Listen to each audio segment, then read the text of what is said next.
हम ऐसी दुनिया में जी रहे हैं जहां अटेंशन ही करेंसी बन चुका है और हर एक स्वाइप एक माइक्रो ट्रांजैक्शन है। इस विशाल अटेंशन इकोनॉमी में समय के साथ जैसे जैसे प्लेटफॉर्म्स इस पर और ज़्यादा इन्वेस्टमेंट करते हैं, वैसे वैसे ये हमारे न्यूरल पाथ को रिवायर कर रहे हैं। नतीजा, लगातार सोच पाना, गहराई से ध्यान लगाना, ये सब और भी मुश्किल होता जा रहा है। और यही एक और अहम चीज़ थी जो मैंने कंटेंट, मीडिया और हमारे दिमाग पर रिसर्च करते हुए सीखी और जो मैं आपसे साझा करना चाहता हूँ।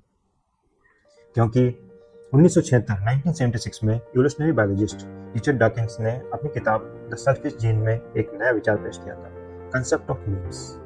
अगर हम मीम शब्द के मूल अर्थ को देखें तो इसका मतलब है कल्चर की एक यूनिट जो एक दिमाग से दूसरे दिमाग तक उसी तरह फैलती है जैसे बायोलॉजिकली जीन फैलते हैं। लेकिन इंटरनेट ने मीम को एक घरेलू शब्द बना दिया है।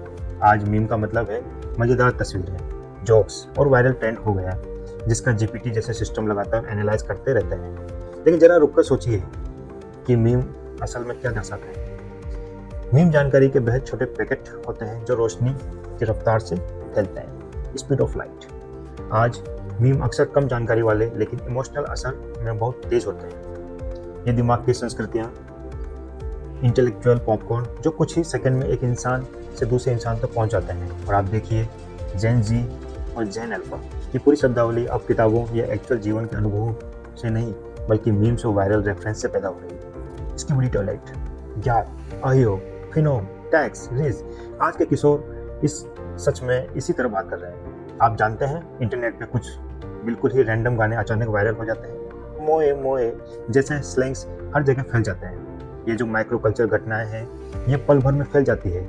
ना इन्हें भूगोल रोक पाता है, ना इतिहास, ना ही गहराई। और अगर आप ध्यान से सोचें तो ये सिर्फ दर्शकों तक सीमित नहीं है। आज ब्रांड्स भी इस बदलाव के साथ खुद को ढाल रहे हैं ताकि वे ऑडियंस को ज़्यादा रिलेटेबल लगे। मुझे लगता है रिचर्ड डॉकिंस का मीम्स को सांस्कृतिक कल्चरल रेप्लिकेटर मानने का विचार डिजिटल युग में कई गुना ताकतवर हो चुका है।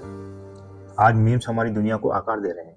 हमारे अंदरूनी जोक्स, हमारी भाषा, हमारे बोलने का तरीका, यहाँ तक कि हमारे मूल्य भी, और वो भी बिना हमें रुके हुए सोचने का मौका दिए।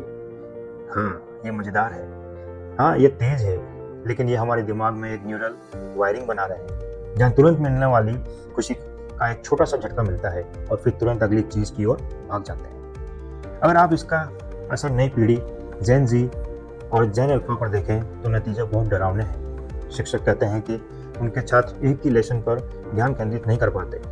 बच्चे ऐसे दौर में पैदा हुए हैं जहाँ आईपैड, आईफोन बचपन से ही मौजूद है और उनके न्यूरल पाथवे पहले दिन से ही इन्फिनिट फीट्स से आकार ले रहे हैं। स्टडीज से पता चलता है पढ़ने की गति में कमी, लंबे फॉर्मेट वाले मीडिया जैसे लॉन्ग आर्टिकल्स, डॉक्यूमेंट्री फिल्मों के लिए पेशेंस की कमी और हर उस चीज़ से चिढ़ जो तुरंत स्टिमुलेट न करे।